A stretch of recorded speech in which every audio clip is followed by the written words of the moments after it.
Hi there, I'm Brother Merrill, and this is Sunshine for the Soul Inspirational Stories. I really appreciate you watching, and I appreciate everyone that sends their inspirational stories to us.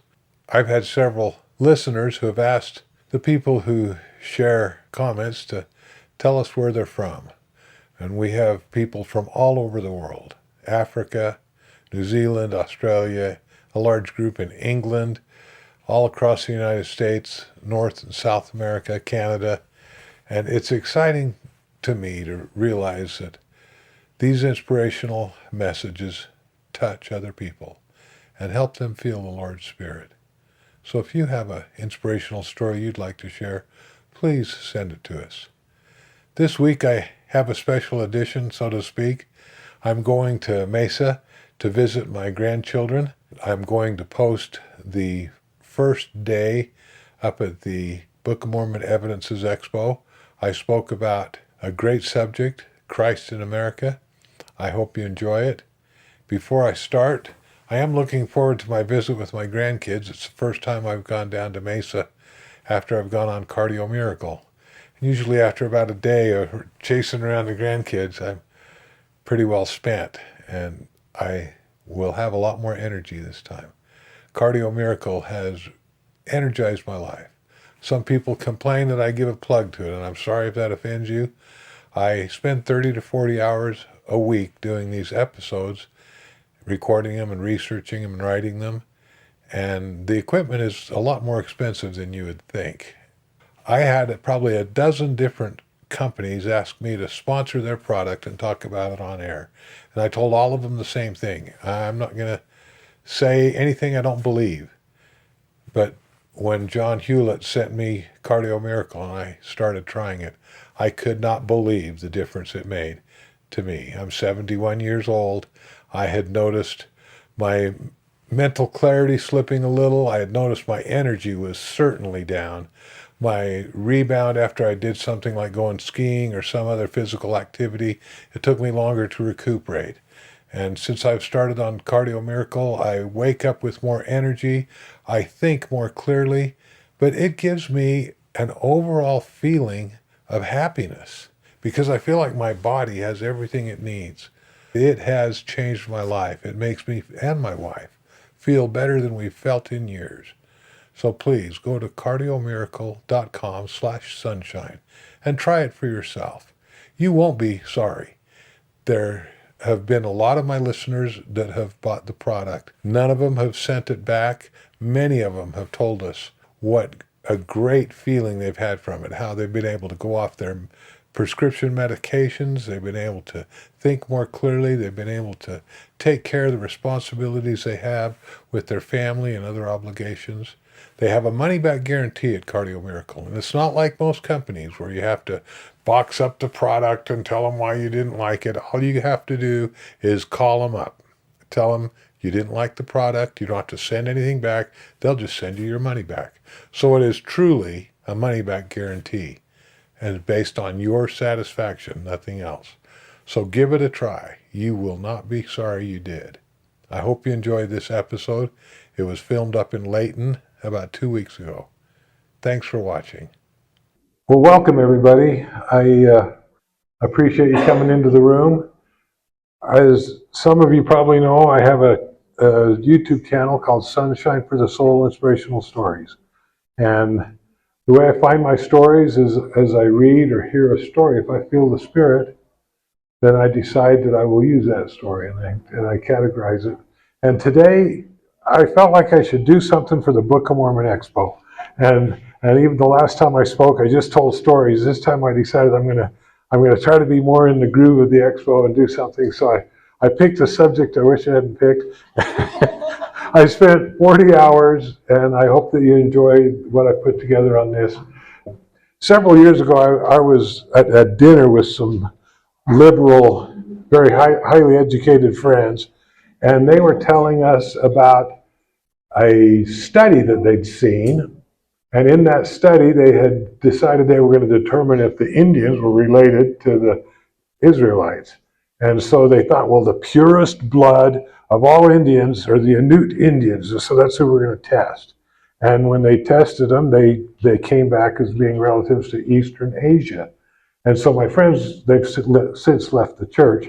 My friends, we all have friends like that. And they decided, well, this doesn't coincide with the Book of Mormon. Well, during the Olympics, a reporter asked President Hinckley, what do you think? The DNA evidence doesn't match what the Book of Mormon says. And he said something very interesting. He said, all the evidence is not in yet. And in my lifetime, there's been a lot of situations like that where there's some scientific thing. My sister's not religious; she's very scientific, and she'll bring something this new latest scientific theory. I always try to tell her it's not a fact; it's a theory, and like radiocarbon dating. And so, and I'd say, well, what's the premise of the theories? But anyway, so I've had that discussion with a lot of people. But in 2013, National Geographic published an article called Native Americans Have Western Eurasian Origins. And the article used information from a genome study that directly linked a majority of Indian nations throughout North and South America to Eurasian DNA. And to conclude the study, he said, this DNA study changes the previous belief because it shows that Native American ancestry actually derives not from East Asia, but from people related to present-day Western Eurasians, or as we call them in the church, the blood of Israel. And so quite often you have to wait for the science to catch up to revealed truth. And so today that's what I want to talk about, is the science that we sometimes is a little bit behind.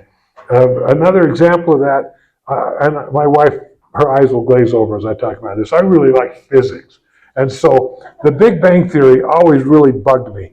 And the Hubble and the Webb telescope disproved the continual expansion evenly of space.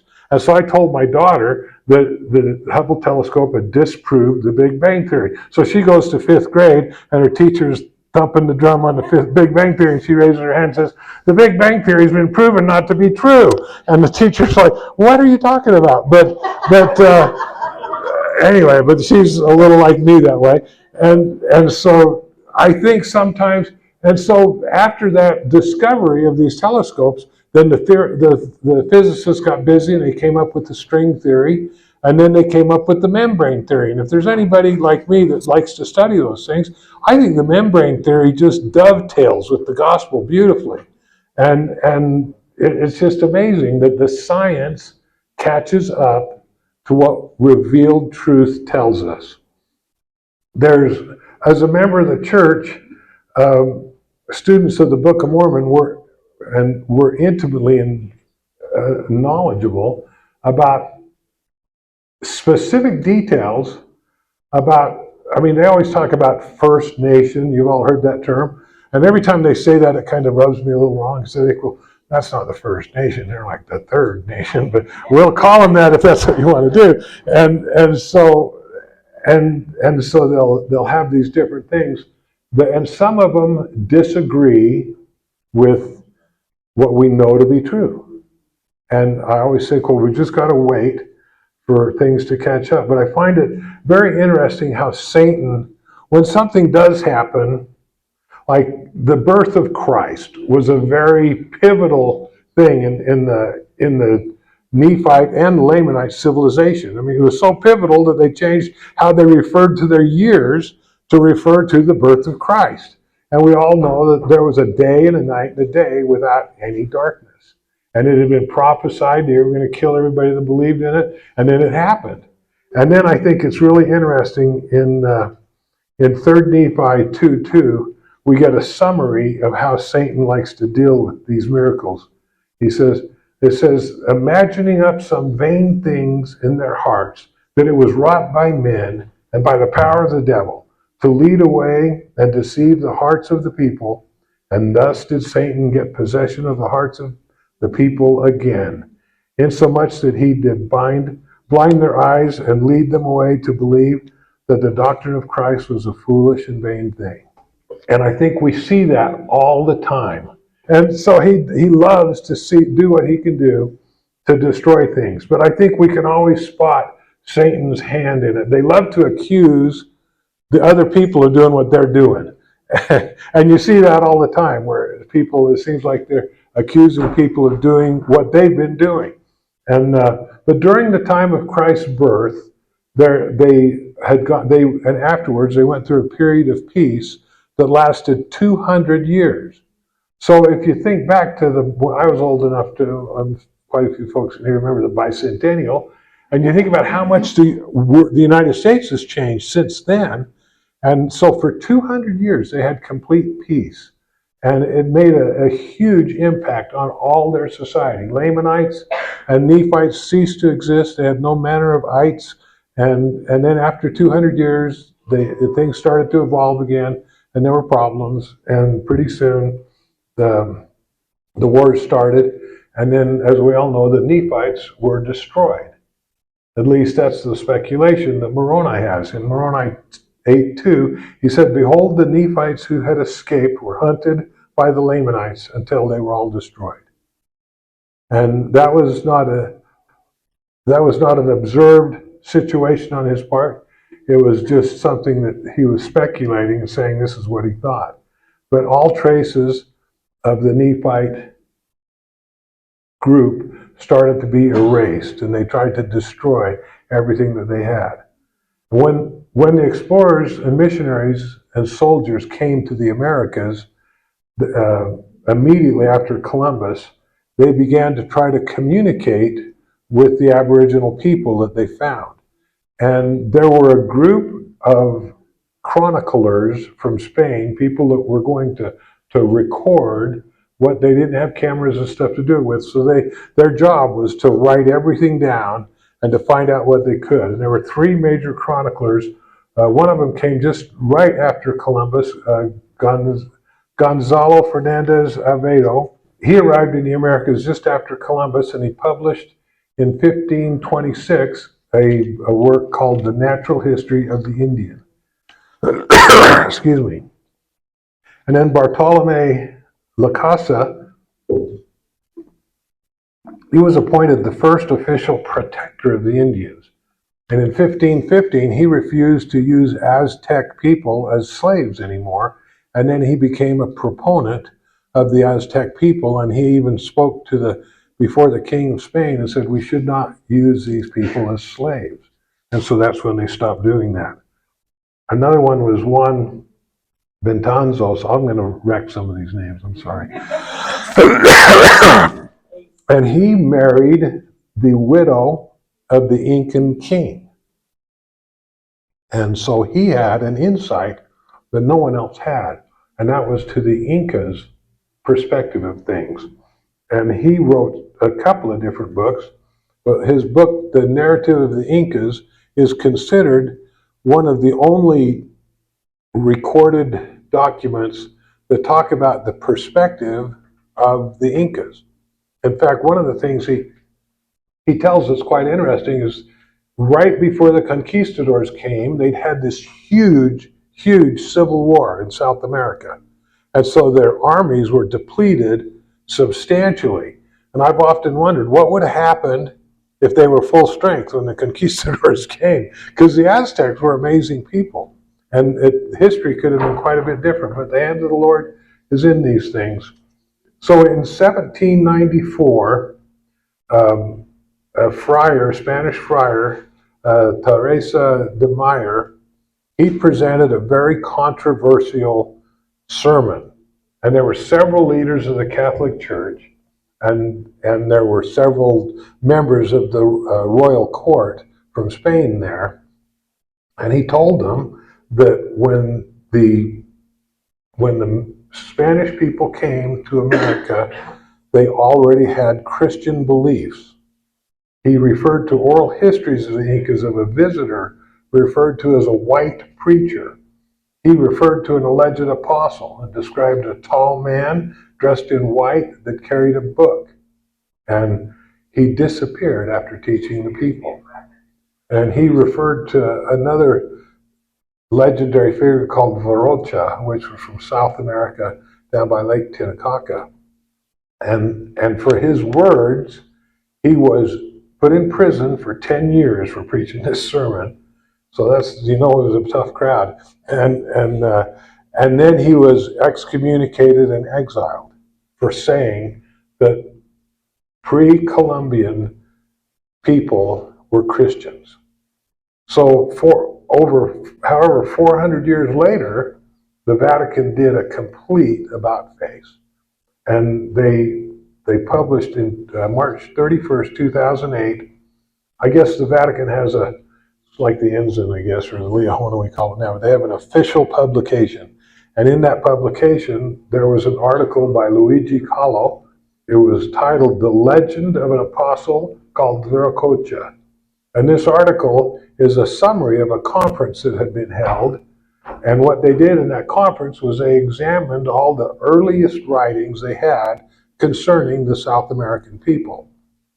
And his conclusion, he cited all the people that I mentioned earlier, and then he said that there were Christian beliefs and teachings and legends, and that he even named some of the figures that were involved in it prior to Columbus coming to America.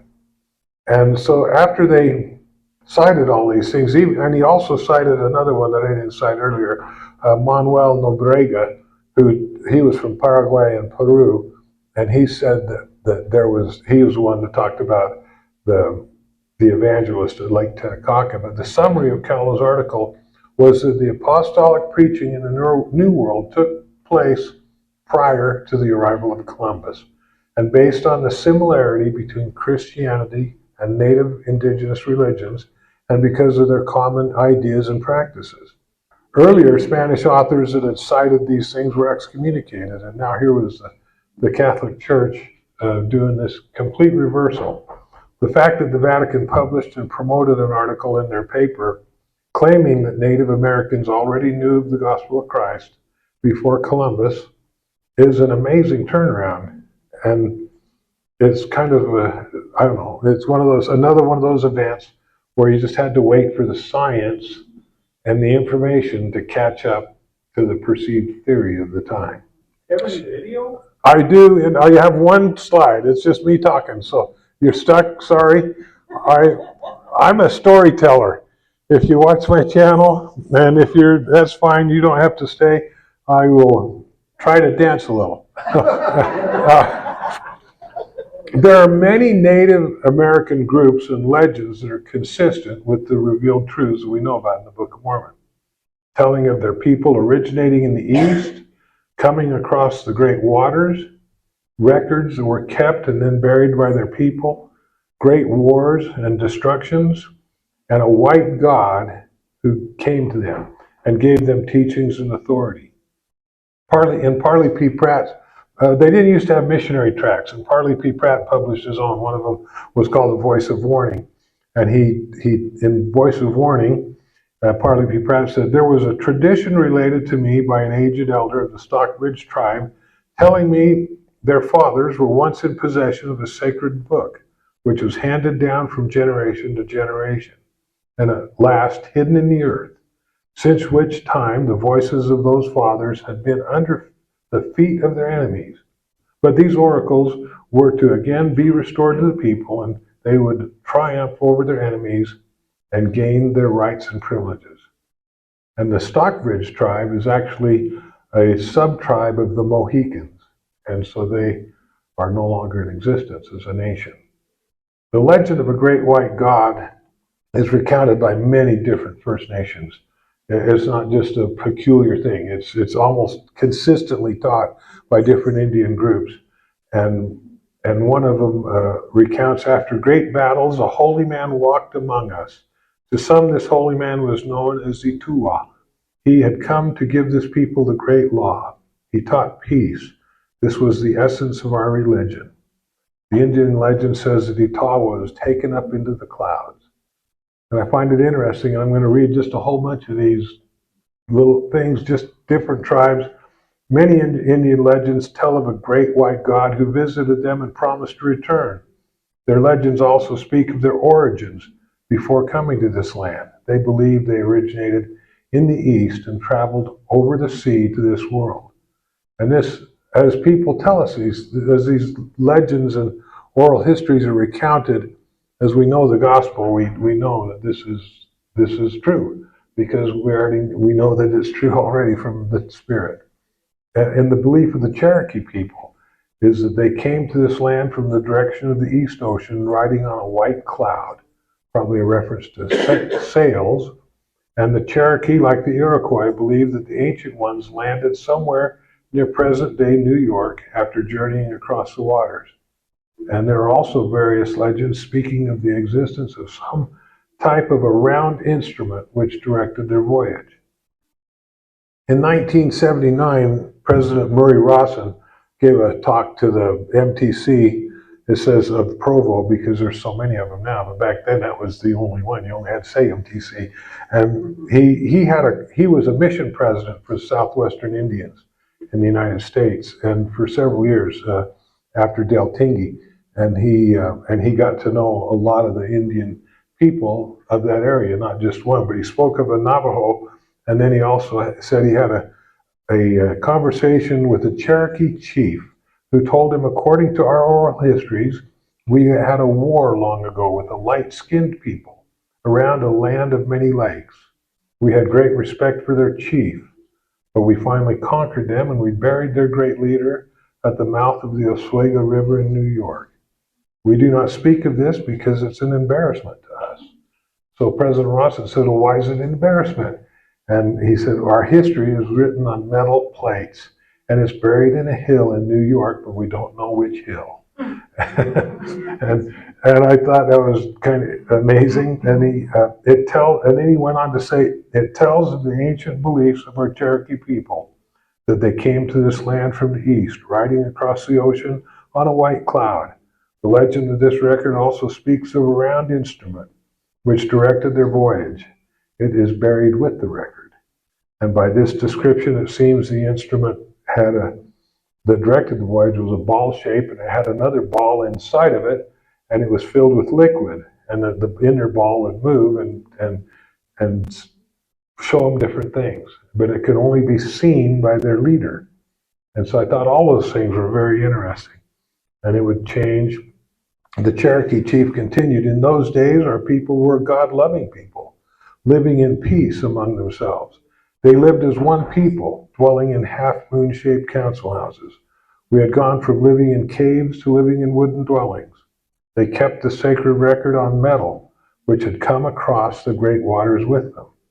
The leaders of the people also made other records, scribing upon them as had been done by their leaders throughout their time. They had other sacred objects as well, which they had carried with them across the water. The Cherokee chief concluded, then they're all buried in a hill and we cannot find them.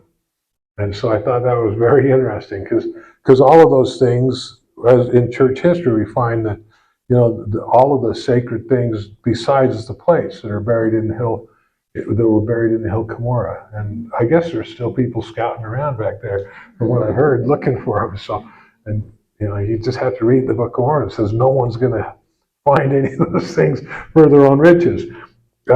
Another one, He Walked the Americas, that's Taylor Hanson's book. He recounts, on authority of some older inhabitants of the Onondaga Nation of New York, it is stated that on a ledge of rocks about a mile south of Jamesville, New York, is a place which used to be pointed out by their ancestors as a spot where the Great Spirit once came down and gave good advice to the chiefs of the Onondagas. They said that there are prints of his hands and his feet left in the rock, still to be seen there. In former times at this place, the Onondagas annually offered tobacco in pipes, burning tobacco and other herbs.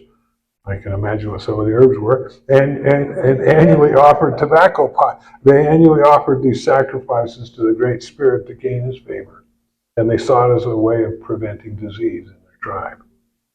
In Wayne May's Christ in North America, he states Native accounts tell of their East Star Man's arrival from the direction of the rising sun, after which he gave his authority to his followers, known as the Wapuna, and they were said to have healed the sick and instituted laws.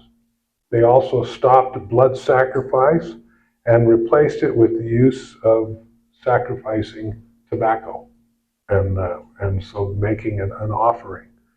And all of those things were implemented.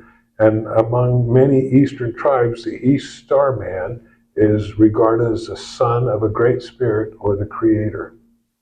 The Algonquin First Nation people of Eastern North America, when asked how they got their name for the dawn light, say that it was the name of the Pale One.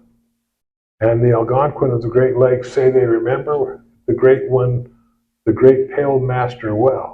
And he gave them his name, which was very hard for them to say in their fluid language. And so they still try to say it, and they say it, Jesus.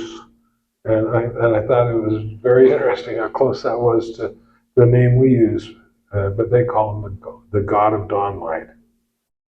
The Chippewa legend say the Pale Master gave them many medicine lodges with signs and symbols which are secret, and they were given to them and were fashioned as they were across the sea.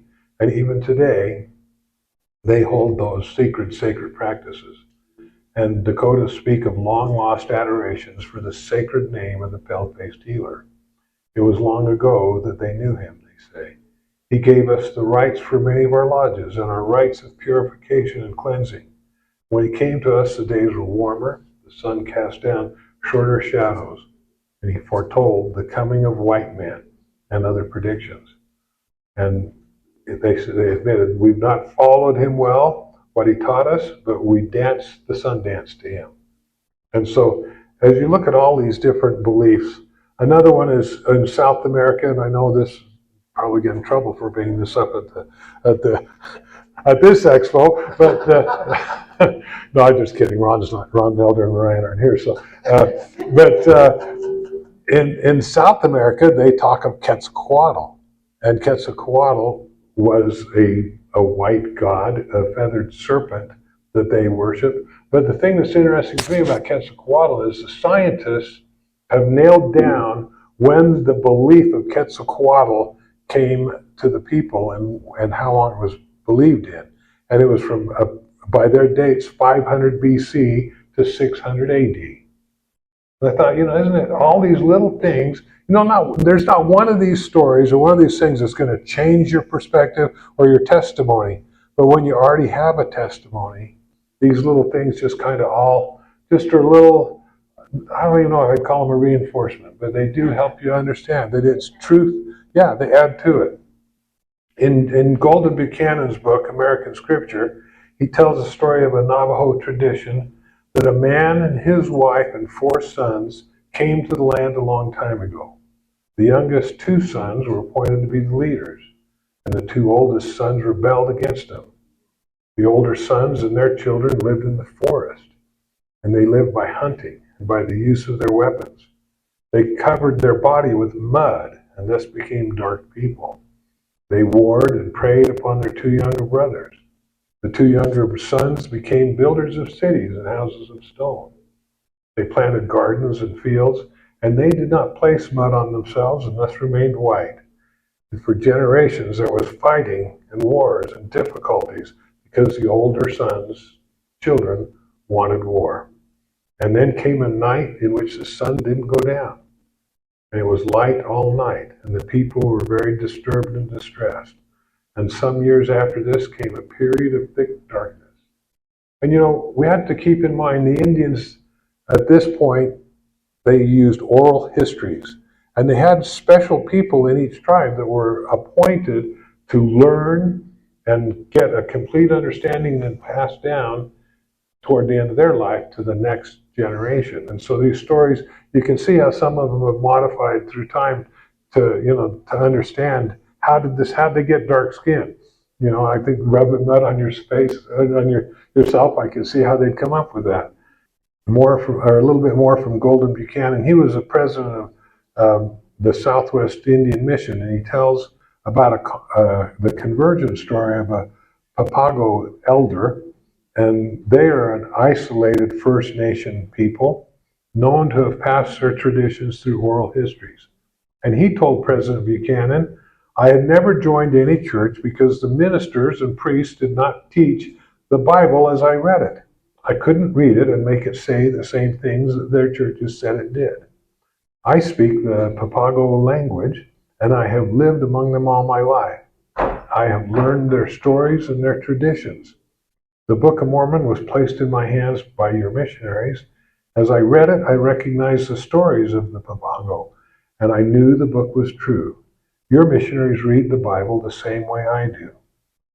And then he went on to tell him the Papago believed they crossed the ocean and came to this land in ships. And on their trails, they were guided by a ball. And in the ball was a needle that pointed the direction they should go.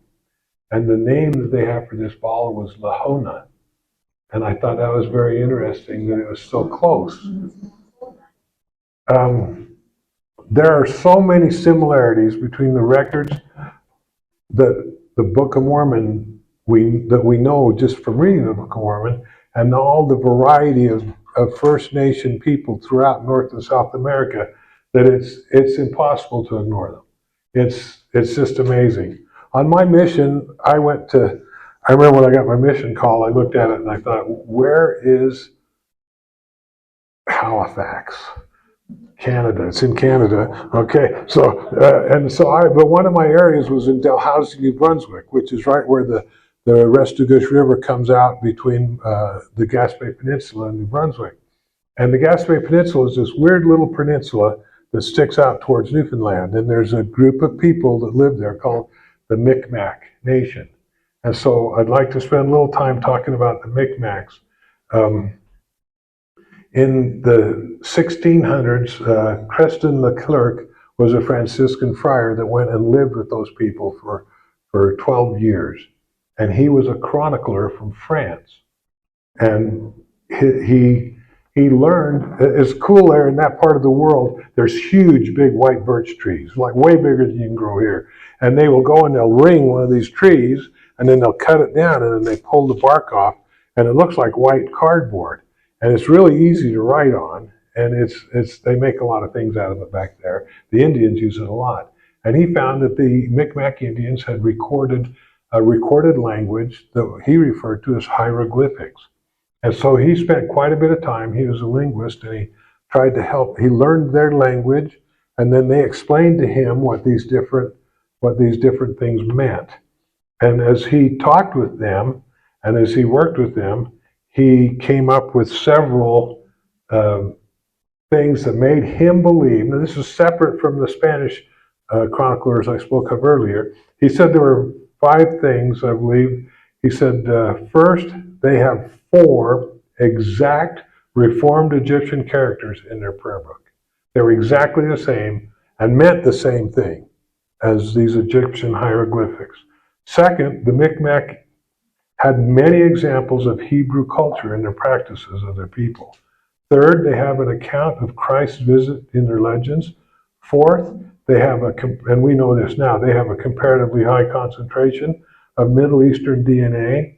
And fifth, their location is an isolated, withdrawn region north of the hill Cumorah, which speaks geographically to their association. But here are some of the customs and beliefs that the Micmacs have that are consistent with Hebrew or revealed people that we know of.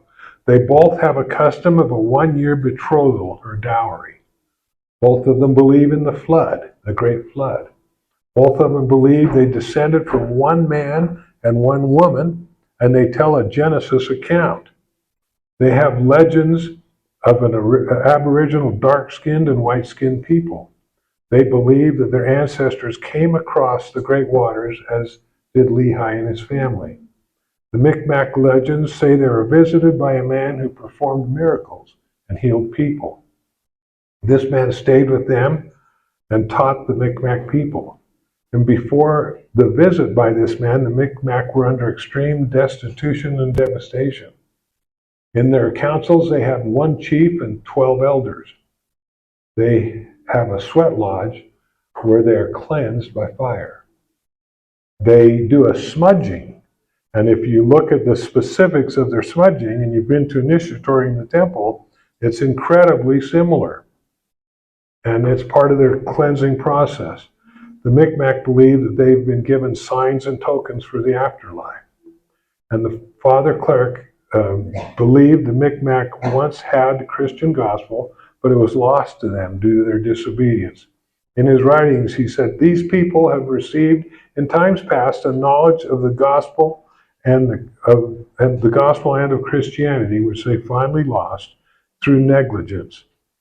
The Micmac language has several sounds that are similar to Hebrew. I don't speak Hebrew, but apparently "ak" is one of them. Their word Shiloh means the same and is said the same as Shiloh in Hebrew. The term for father in both languages is Abba. The waiter for the high priest is a Sagan in Hebrew and in Mi'kmaq. And the word for man in Mi'kmaq is Ish or Ishi, and in Hebrew it's Ish. So they have all these words that are the same. The characters in the Book of Mormon, as we know when we read the book, what were they written in? Reformed Egyptian. Well, we don't have a lot of Reformed Egyptian information, but we do have the Anton information. The Joseph Smith copied characters from the Book of Mormon, and they were taken to Charles Anton to analyze. He was, I guess, quite, and by that time the Rosetta Stone had been discovered, and so they were able to translate. But when this stuff was originally, these Micmac figures were originally done, the Rosetta Stone had not been done. And so this was almost 200 years before the Rosetta Stone, these figures. And if you look at all these, each one of them, you can see the Nephite that on the left that Joseph Smith did. And there's a few of them, like the second one down, that vary quite a bit. But some of them, it's amazing how similar they are. Those are the Anton figures that Joseph Smith copied off the plates. And on the right are the figures that this French cleric copied from the hieroglyphic that the Micmac people used. Now, this next part, they have 4 symbols that mean almost exactly the same thing. In ancient Egyptian, you can see on the left the signal for good, and on the right is the symbol for holy in the Micmac language. And then the 2 stars, and then heaven, and then all or all. And I thought that one was very interesting. If you've been to the temple, and one of the marks of the holy priesthood encompass all things, and I thought it was quite similar. And then the last one is the ancient high place and God. And as you look at all those similarities, it's almost impossible to think that those were things that this guy 200 years before, and a lot of people have speculated, well, this guy, Clark, he just inserted what he thought. We have to keep in mind he was French, he was a Catholic, and so he understood Latin. And if he had wanted to insert his own information, he probably would have inserted something more familiar to him than something that was completely unknown for 200 more years. A side-by-side comparison of those things, I think, is really quite amazing, and it's beyond coincidence. Besides all the cultural practices, the written and spoken language similarities, there are also comparatively high concentration of Middle Eastern DNA within the Micmac tribe. And all these things combined make a good case that possibly Mormon was mistaken, and that some of the Nephites found a place to hide. And if you look at the geography of that part of the world, it is quite reasonable to think, because the only way you can get to the Gaspé Peninsula is to get over into Quebec and then come back and drop south and then go out onto this peninsula. And it is barren, cold country.